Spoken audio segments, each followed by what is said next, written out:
The chamber floated in the darkness of space, a massive ring of metal and glass that had witnessed 1,000 negotiations. Today, it would witness something different. Representatives from 47 species filled the circular hall, their forms as varied as the stars themselves. Some breathed oxygen, others methane. Some stood on legs, others floated in suspension fields. But all of them had gathered for one purpose. Captain Sarah sat in the human gallery and watched the proceedings with growing unease. She had been a diplomat for 12 years, had negotiated trade agreements and territorial disputes, had smiled and compromised and found common ground with beings that looked nothing like her. She was good at her job. But today, something felt wrong. The ambassador rose from her seat and the chamber fell silent. Her body was crystalline, catching the light and throwing rainbows across the walls. Beautiful had always thought, but cold. When they spoke, their voices rang like bells. "We gather today to address a crisis," the ambassador said. Her words were translated into 47 languages simultaneously, a feat of technology that still amazed. A crisis that threatens the stability of our galactic community, a crisis named humanity. Felt her stomach drop. Around her, the other human delegates shifted uncomfortably. In the lower sections, she could see representatives from various species nodding in agreement. The delegate, a massive creature that looked like a boulder with eyes, rumbled its approval. The clicked nervously but said nothing. "In the 127 years since first contact," the continued, "humanity has expanded at an alarming rate. 18 colony systems, 243 billion individuals across known space, resource consumption that exceeds established norms by a factor of 12. This cannot continue." Wanted to stand, to object, but protocol demanded silence until the motion was formally presented. She gripped the arms of her chair and waited. "Humanity's growth threatens the delicate balance we have maintained for," the ambassador said. "Their expansion encroaches on territories that other species have claimed through proper channels. Their consumption depletes resources that must be shared among all civilized peoples. Their very existence in such numbers creates instability." The turned and her faceted eyes seemed to look directly at.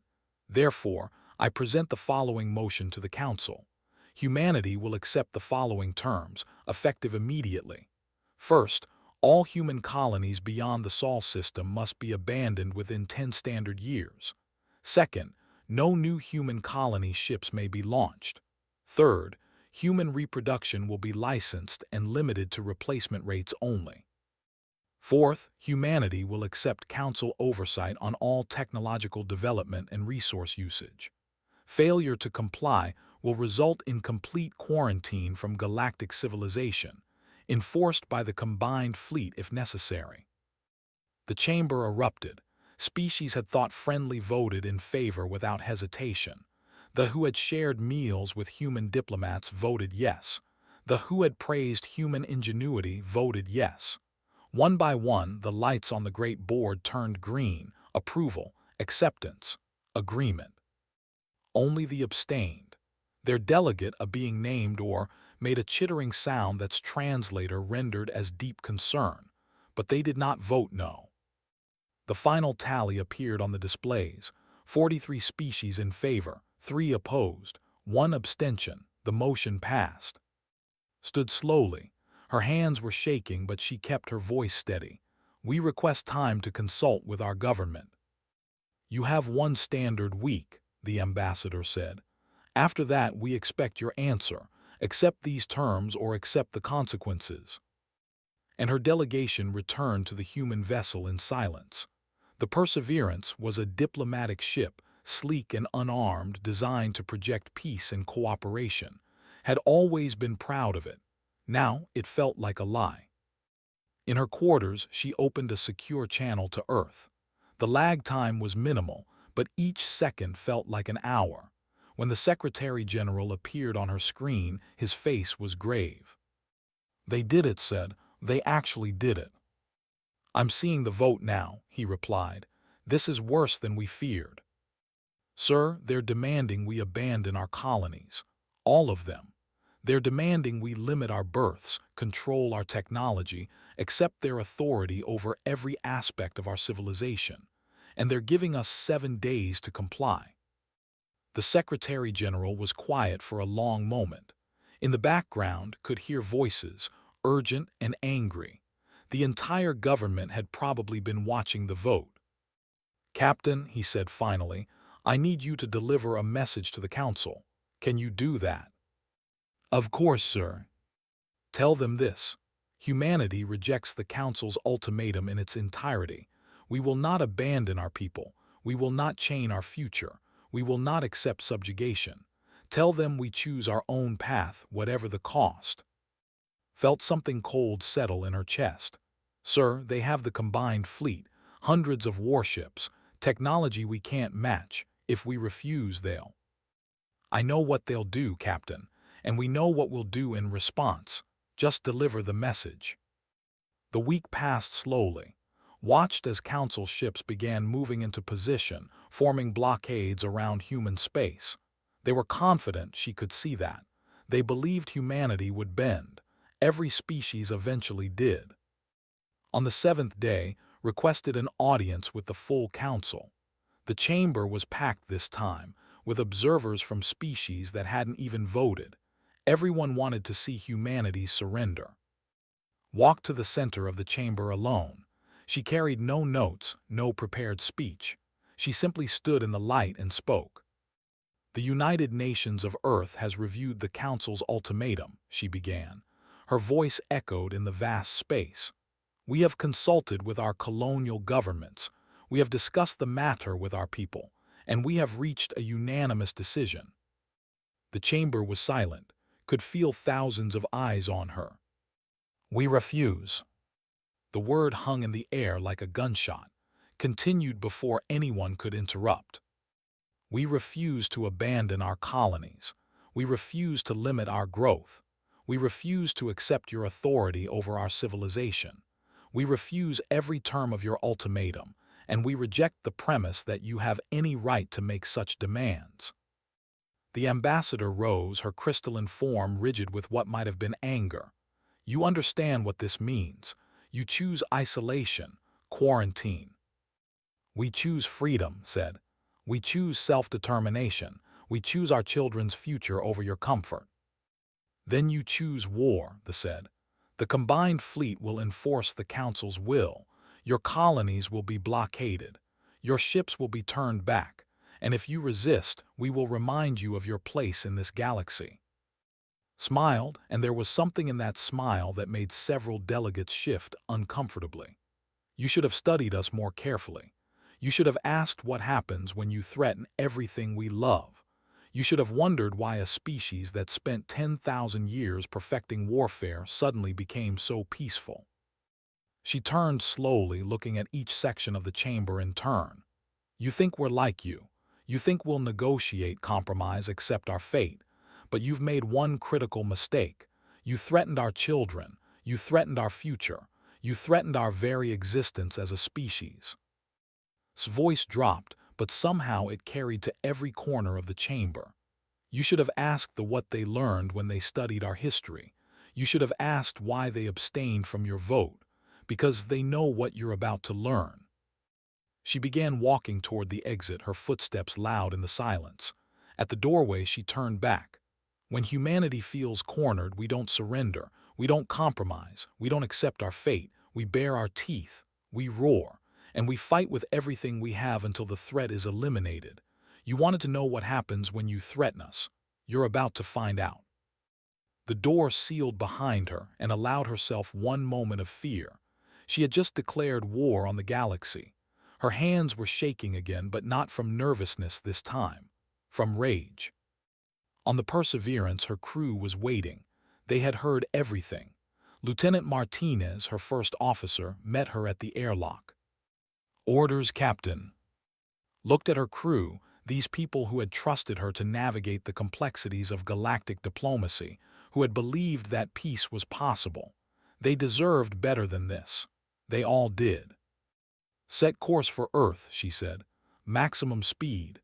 and send a message to every human colony, every ship, every outpost. Tell them what happened here, tell them what's coming, and tell them to prepare. Prepare for what, sir? Thought about her grandmother, who had lived through the water wars. She thought about her history classes, about humanity's long and bloody climb to the stars. She thought about what her species was capable of when pushed to the edge. Everything, she said quietly. Tell them to prepare for everything. As the Perseverance accelerated away from the Council station, watched the Already, she could see Council ships moving into formation, beginning the blockade that would surround human space. They looked confident, unstoppable. They had no idea what was coming.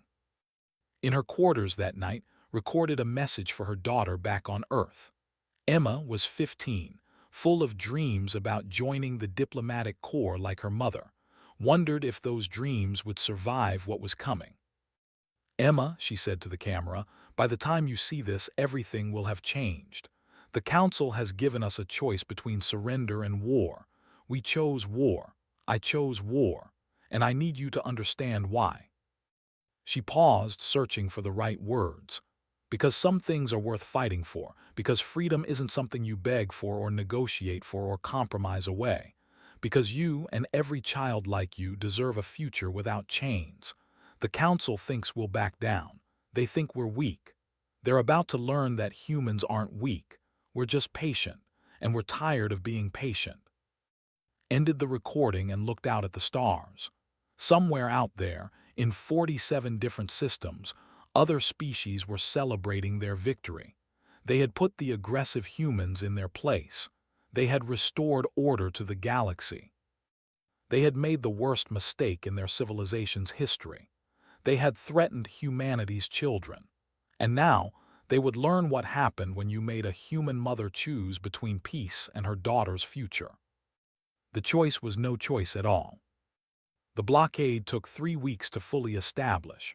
Council warships positioned themselves around every human system, their weapons armed but their orders clear. No violence unless provoked. The Council expected capitulation within months. No species could withstand complete isolation from galactic trade, technology, and civilization. Admiral commanded the fleet outside Tau, humanity's second-largest colony. He was like his ambassador, and he had fought in 2 wars during his long career. He knew how sieges worked. First came the bravado, the defiant speeches. Then came the reality of shortages, of systems failing, of populations demanding their leaders negotiate. Finally came surrender. He expected the humans to follow this pattern. They had no choice. On the first day of the blockade, the human colony governor sent a brief message. We reject your presence in our system. Leave immediately or face the consequences. Had laughed. Consequences. From a species that had been in space for barely 2 centuries, the humans were children playing at war. On the second day, something strange happened. The colony went dark, not destroyed, not damaged, simply dark. All civilian communication ceased. All commercial traffic stopped. The orbital stations that had been bustling with activity became silent. Sensor officer reported unusual readings from the surface. Massive power spikes. Construction on a scale that made no sense. Entire manufacturing centers being converted to some unknown purpose. Hail them, ordered. Demand an explanation. The response took 6 hours. When it came, it was from the same colonial governor, and it was 2 words long. We're busy. That was the last communication Tau sent for 3 months. Similar reports came in from every human system. Every colony had gone dark. Every station had ceased normal operations. And everywhere the sensors detected the same impossible activity. The humans were building something. But what? On Earth, the transformation was total. President addressed the planet from the Emergency Command Center in Geneva. Every screen on Earth, in every language humanity spoke, carried her words. My fellow humans, she began, by now you all know what has happened.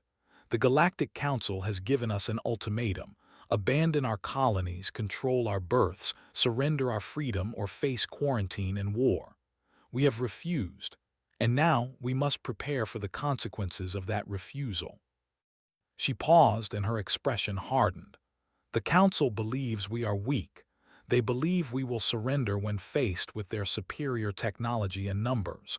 They believe we are like every other species they have subjugated. They are wrong. Effective immediately, I am invoking the Emergency Powers Act. Every resource of our civilization will be dedicated to one purpose: survival. Every factory will be converted to military production. Every shipyard will build vessels of war. Every able-bodied citizen will be trained. Every school will teach not just mathematics and literature, but strategy and tactics. We are not preparing to surrender. We are preparing to fight." Across Earth, across every human colony, across every ship and station, the message was received, and humanity began to transform. Factories that had built consumer goods retooled to build weapons. Shipyards that had constructed cargo haulers began producing warships. Mining operations doubled, then tripled their output. Every asteroid, every moon, every resource in human space was identified and exploited.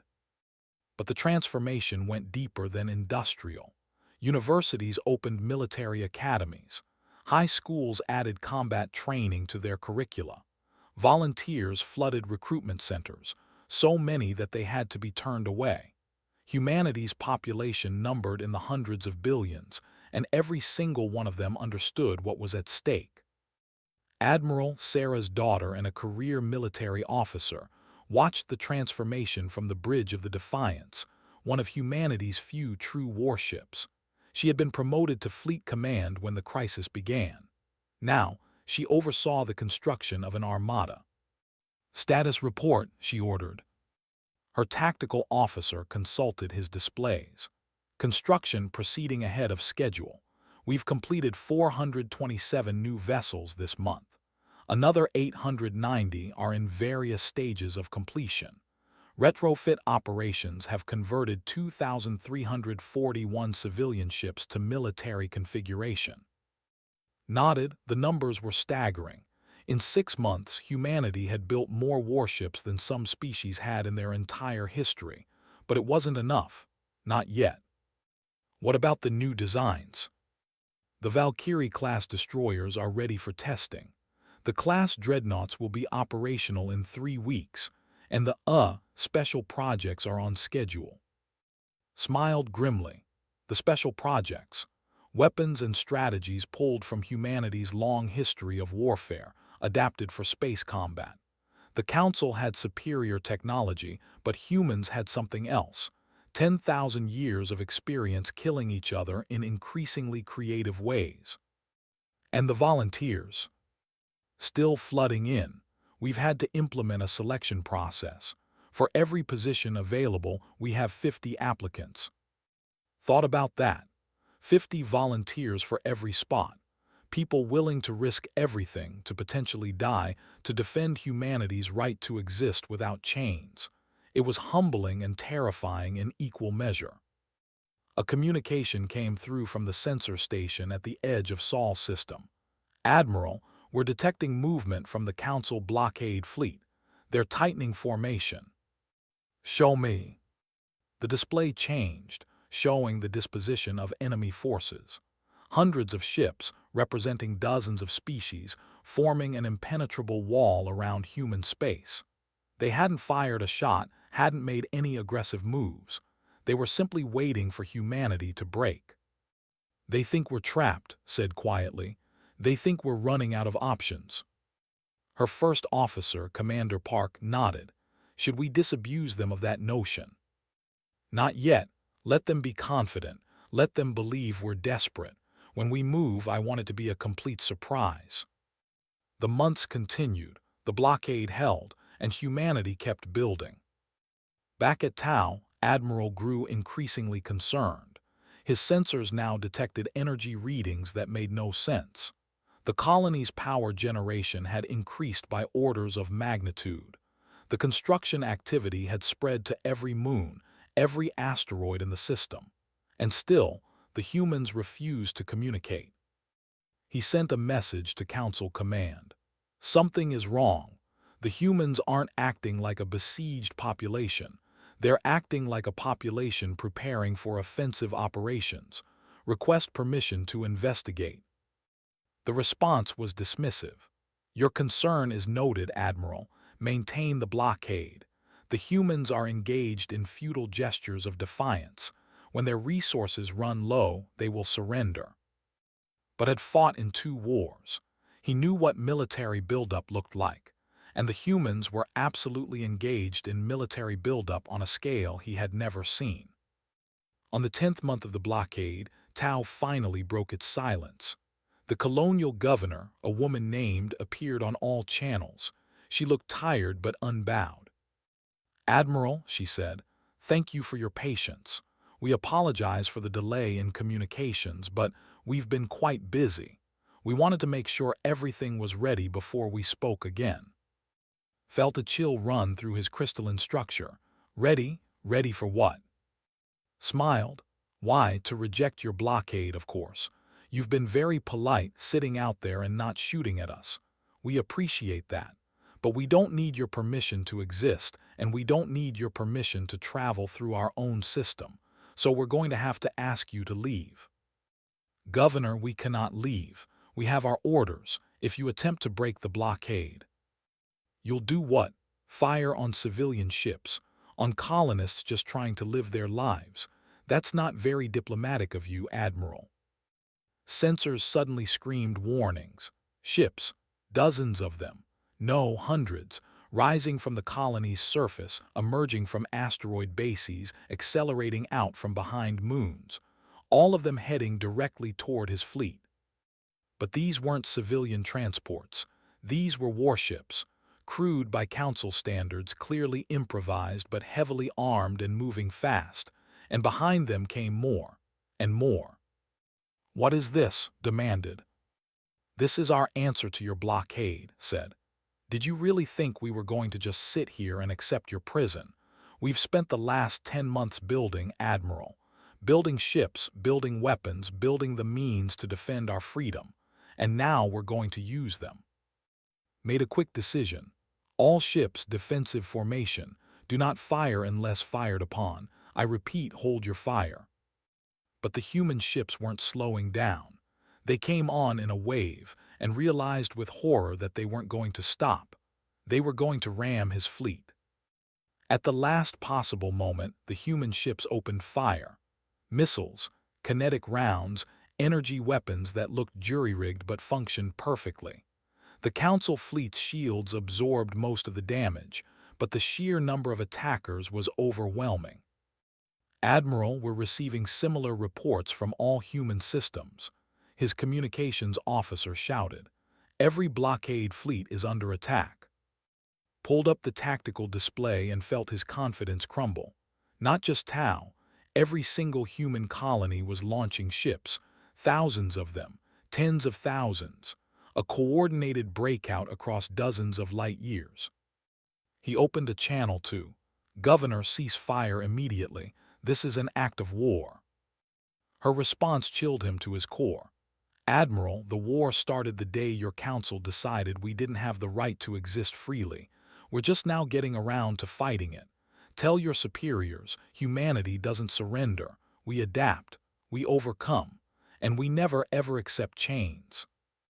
The Battle of Tau lasted 6 hours. His fleet had superior technology, better shields, more experienced crews. But the humans had numbers, determination, and tactics that seemed designed specifically to counter every advantage the Council possessed. They used missiles that split into dozens of submunitions at the last second. They employed electronic warfare that disrupted Council communications. They flew their ships with a recklessness that suggested either insanity or absolute commitment. And when their ships were damaged beyond repair, they rammed them into Council vessels rather than surrender. By the end of the battle had lost 47 ships. The humans had lost hundreds, but the blockade was broken and human ships were streaming past his defensive lines. He reported to Council Command with shame in his voice. The blockade has failed. The humans are breaking out of every system simultaneously. They're not retreating to Sol. They're attacking. They're attacking everything. There was a long silence on the other end. Then, how many ships? Looked at his displays at the endless stream of contacts emerging from human space. All of them, he said quietly. They've launched every ship they have. This isn't a breakout. This is an invasion. Across the galaxy, the Council's confidence shattered. The humans weren't acting like a cornered species. They were acting like apex predators who had just been given a reason to hunt. And they were coming. The war that the Galactic Council expected to last weeks stretched into months. What they expected to be a simple police action became a nightmare that consumed entire fleets. And what they expected would end with humanity's surrender instead became a lesson in why peaceful species and harmless species are not the same thing. The first phase of the war was chaos. Human ships poured out of Sol and the colonial systems like a flood, spreading in every direction. They attacked Council supply lines, raided resource depots, and struck at targets that seemed random until the pattern became clear. Humans were attacking everything that kept the Council's war machine running. Admiral found himself chasing human raiders through the outer reaches, never quite catching them, always arriving too late. His crystalline structure had developed stress fractures from the constant strain. He hadn't rested properly in 3 months. Where are they getting their intelligence? He asked his staff for the 100th time. How do they know where to strike? His intelligence officer, unnamed, rumbled an answer. We believe they're using methods we don't understand. Their electronic warfare capabilities exceed our predictions. They're reading our communications, tracking our ships, predicting our movements. What didn't know was that humans had spent centuries developing and defending against cyber warfare. Every human ship carried specialists who had grown up learning to hack, to deceive, to infiltrate digital systems. The Council's networks, designed for cooperation and trust among species, were laughably vulnerable to someone who didn't play by the rules. The second phase began when the Council finally organized a proper counterattack. The combined fleet, the pride of galactic civilization, assembled at the nexus point. 3,000 warships, representing the military might of 40 species, the largest fleet ever gathered in known history. Fleet commander, with 3 centuries of military experience, addressed his forces with confidence. We have allowed the humans to embarrass us long enough. Now we show them the price of defiance. We will sweep through their space, destroy their military, and force their surrender. By this time next month, humanity will be begging for the very terms they rejected. The fleet moved toward Sol with overwhelming force. Every sensor, every weapon, every shield was checked and rechecked. They would not be caught off guard again. What they didn't know was that Admiral had been waiting for exactly this move. She had studied military history obsessively as a child, everything from ancient Earth battles to more recent conflicts. She knew that overwhelming force created predictable patterns, and patterns could be exploited.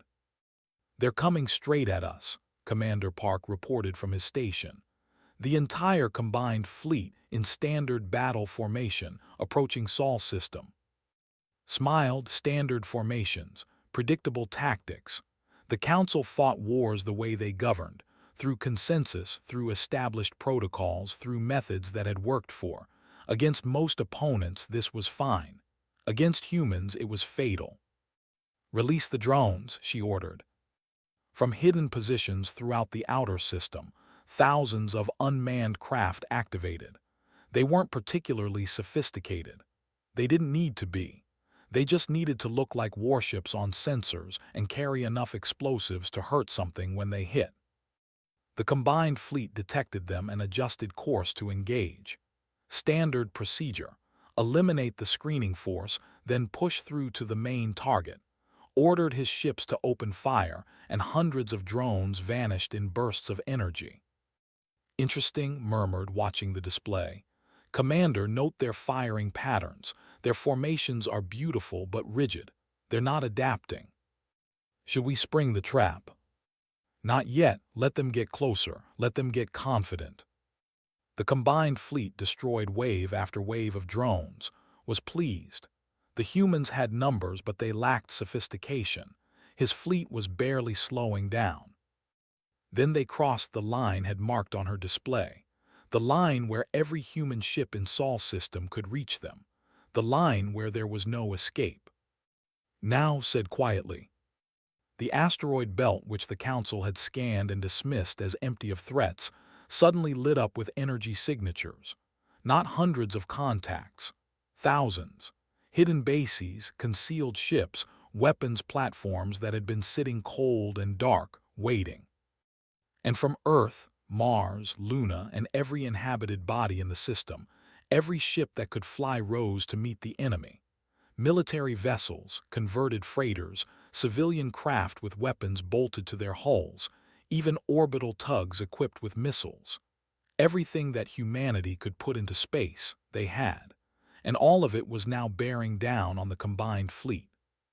Evasive maneuvers, shouted, but there was nowhere to evade to. The humans had baited them into the perfect kill zone. The Battle of Sol lasted 14 hours. The Council's ships were superior individually, but the humans fought with tactics that seemed designed to negate every advantage. They used the asteroid belt for cover, forcing close-range engagements where numbers mattered more than technology. They employed weapons the Council had never seen, missiles that could navigate through debris fields, drones that could ram and detonate, kinetic rounds that relied on speed rather than energy. And they fought with a ferocity that shook even experienced warriors. When human ships were disabled, their crews would transfer to escape pods and continue fighting with small arms. When stations were boarded, every human from janitor to administrator grabbed whatever weapon they could find. There were no civilians in this fight. There were only humans defending their home. Commander Park watched a Council cruiser explode and allowed himself a grim smile. They're breaking formation. The contingent is trying to withdraw. Shook her head. Don't let them. If anyone retreats from this battle, they'll spread the word about what we're capable of. I want them to think Sol is the exception, not the rule. Ma'am, that's brutal. So is threatening to abandon our colonies. So is demanding we control our births. So is telling us we don't have the right to our own future. His voice was cold. They came here to break us. Let's show them what it costs to try. The did manage to withdraw, but only because allowed it. She needed survivors. She needed the Council to know that humanity could be beaten in individual battles, because that would make them overconfident again. The combined fleet limped away from Sol, having lost 900 ships, nearly a third of their force, and they hadn't even reached Earth. In the Council chambers, panic replaced confidence. The species that had voted so readily for humanity's subjugation now questioned their decision. The Queen, whose delegation had abstained, requested to address the Council. We tried to warn you, Queen said, her chittering voice translated into calm words. We studied humanity before voting. We examined their history. Do you know what we found? The assembled species waited. We found a species that nearly destroyed itself a dozen times. A species that fought wars over resources, over ideology, over territory, over things that seem trivial now. We found records of weapons that could sterilize planets, bombs that could burn cities to ash, plagues engineered to kill billions. And then we found something even more frightening.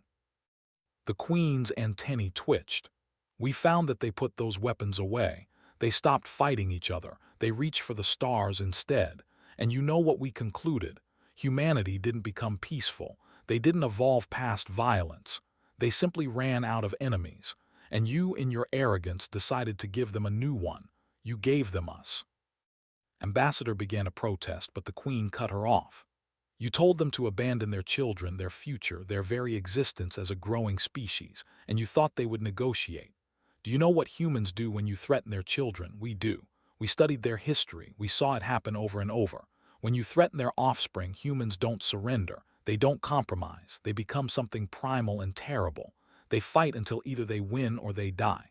There is no middle ground. Then we will destroy them, the ambassador said. We will bring such force to bear that. You will lose, the queen interrupted. Perhaps not immediately. Perhaps not without inflicting horrific casualties, but you will lose, because humans have something you don't understand. They have the ability to turn their entire civilization into a war machine within a single generation. They've done it before on their own world over and over. They know how to mobilize every resource, every person, every scrap of material toward a single goal. Can you say the same? Can any of us? Silence fell over the chamber. The queen continued. We are withdrawing from this war. We will not fight humans. We will not help you fight humans. And we strongly suggest you all reconsider your position before they show you what total war actually means. The delegation departed, and one by one, other species began to follow. Thus, citing their losses at Sol, they negotiated a separate peace, agreeing not to interfere in human space. Within weeks, the great coalition that had voted to subjugate humanity was fracturing. But they refused to back down.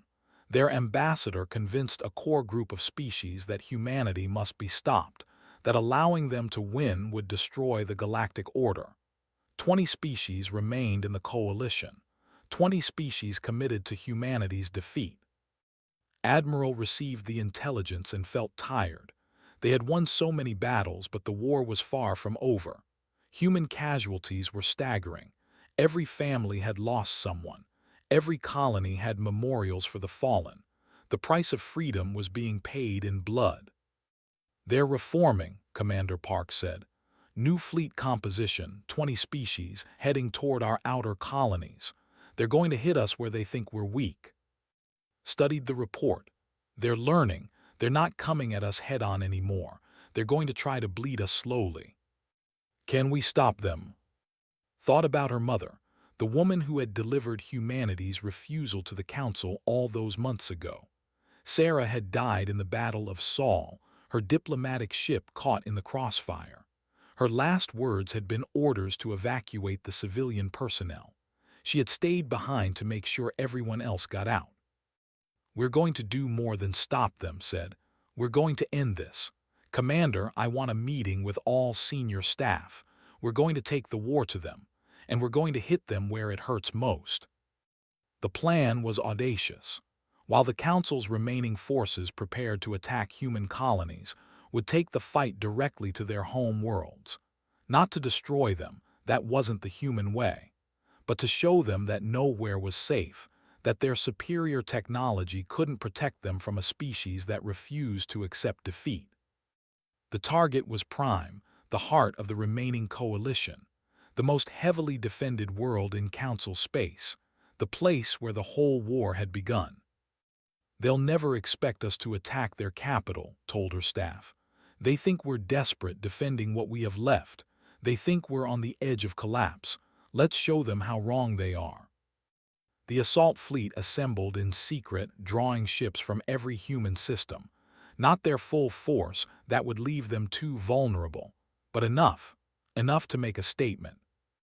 3 months after the Battle of Sol, the human fleet emerged from FTL at the edge of Prime's system. Alarms screamed across the planet. How had humans gotten so deep into Council space? How had they bypassed all the defensive networks? The answer was simple. They had gone around them.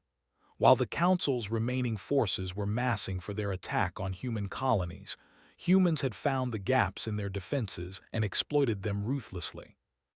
The home fleet scrambled to respond. 300 ships, the pride of their species, moving to intercept the invaders. They had superior numbers, superior technology, superior everything. This would be humanity's last mistake. Admiral broadcast on all frequencies before engaging. Her face appeared on screens across Prime, in the Council chamber, on every ship in the system. Prime, she began, her voice carrying across light seconds, you are the reason this war began.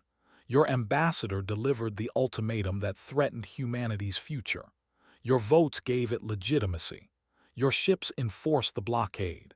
And now you will understand what it means to threaten a human mother's children." She paused, and when she spoke again, her voice was filled with controlled fury. "My mother died in the Battle of Saul. She died making sure civilians got to safety while your fleet tried to break our home. She never wanted this war. None of us did, but you didn't give us a choice. You pointed a gun at our future and you demanded we thank you for not pulling the trigger. So here we are, at your home, with our guns pointed at everything you love. Tell me, Ambassador, do you understand now? Do you understand what it means to be threatened?" The battle that followed was brief and brutal. The human fleet was outnumbered, but they had surprise and momentum. More importantly, they had pilots who had trained for this moment, who had grown up knowing they would face this fight, who had volunteered specifically to carry the war to the species that had started it. Flagship, the Retribution, led the charge. Council ships fell to coordinated strikes that showed months of planning. The humans weren't trying to destroy Prime. They were trying to break its defenders, to show that even the most protected world could be reached. When the home fleet began to collapse, gave the order to withdraw, not because she had to, but because she wanted them to know humans could have destroyed their world but chose not to. The message was clear. We're not monsters. We're just done being victims. As the human fleet retreated, broadcast one final message. This war ends now, not because we can't continue, not because we're exhausted or broken, but because we've made our point. Threaten humanity and we will come for you. Threaten our children and nowhere in the galaxy will be safe. We don't want your surrender. We don't want your territory. We just want you to leave us alone. In the council chamber, the ambassador sat in silence. Around her, the remaining coalition members were in shock. Humanity had struck at the heart of council space and withdrawn without attempting conquest. It was unprecedented, and it was terrifying. "They could have destroyed us," one delegate whispered. "They could have bombarded the planet." "But they didn't," another replied. "That's what makes them so frightening. They have the power to destroy, but they choose restraint. Unless you threaten them, then they become something else entirely." The peace negotiations began within days.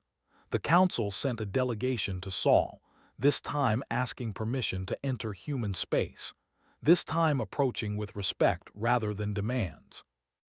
Admiral met them aboard the Perseverance II, the ship named in honor of her mother's vessel. The council delegates looked diminished somehow, their confidence gone.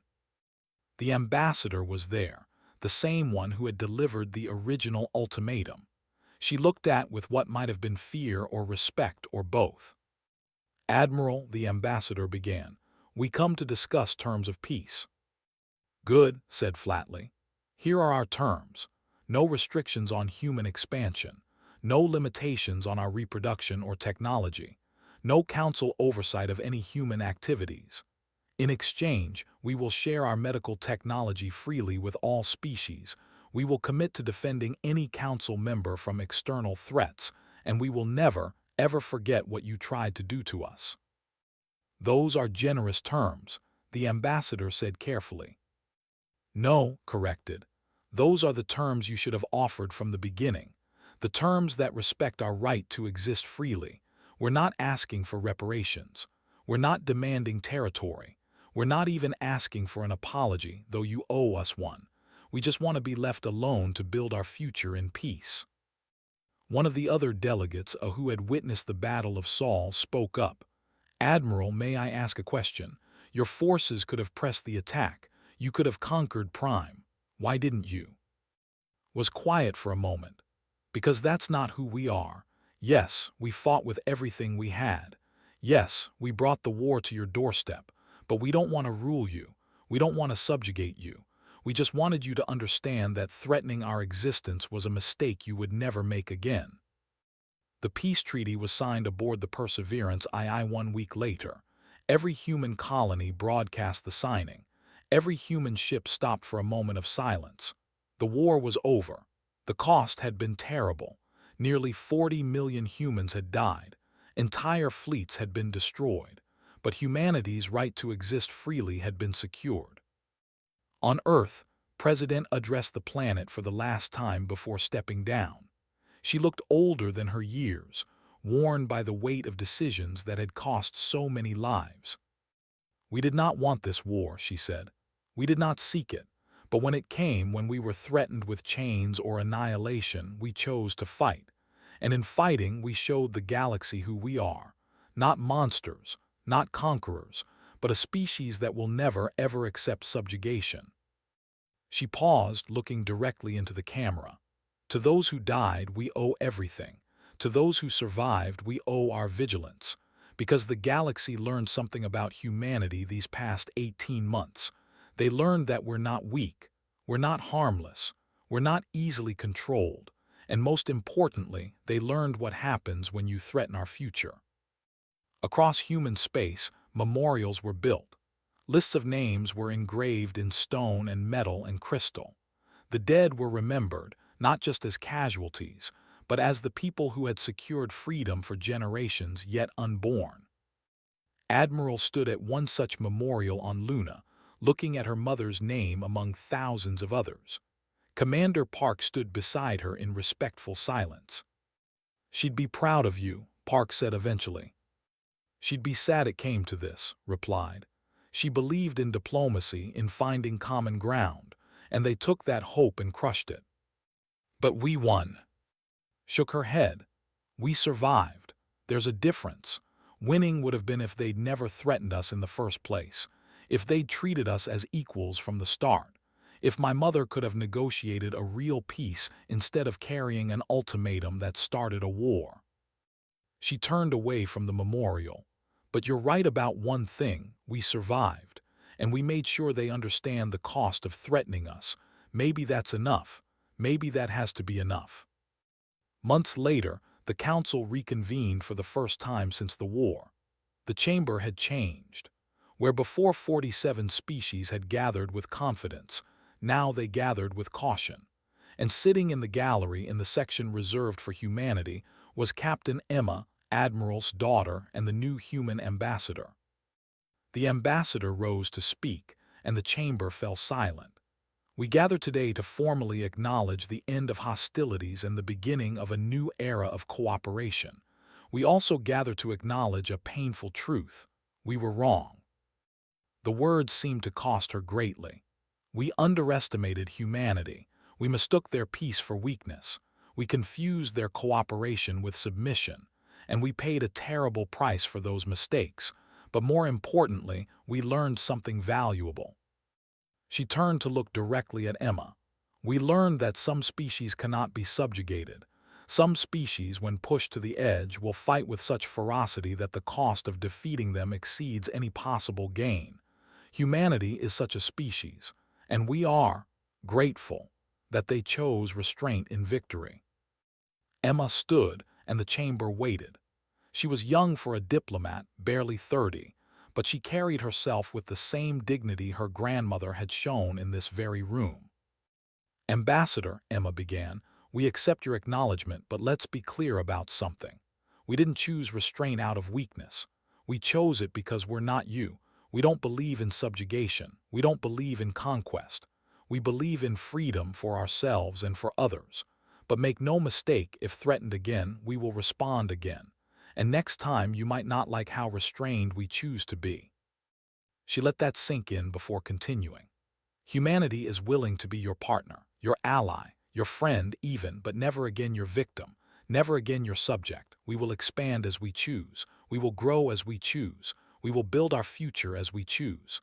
And anyone who tries to stop us will learn what my grandmother learned, what my mother learned, what every human learned in this war. When you threaten everything we love, we don't surrender. We roar. And we don't stop until the threat is gone." The chamber was silent. Then slowly, species began to signal their approval. The queen clicked an acknowledgement. The delegate bowed its head. Even the ambassador inclined her crystalline form in respect. Peace had come to the galaxy. Not the peace of submission, but the peace of mutual respect. And at its foundation was a simple truth that every species now understood. Humanity was done asking permission to exist. Years later, students across the galaxy studied the war in their history classes. They learned about the ultimatum, about humanity's refusal, about the battles that followed. But most importantly, they learned the lesson that had cost so many lives to teach. Some species are peaceful by nature, some are peaceful by choice, and some are peaceful because they haven't been given a reason to be otherwise. Humanity was the third kind, and the galaxy had given them a reason to remember what they were capable of. They remembered, and they made sure the galaxy never forgot. The war became known by many names in different languages, but among humans it had only one, the War of Roaring. Because when the galaxy threatened humanity's children, humanity had bared its teeth and roared. And the sound had echoed across the stars, a warning to anyone who might think of making the same mistake again. Threaten humanity's future and you'll learn what happens when a peaceful species decides it's done being peaceful.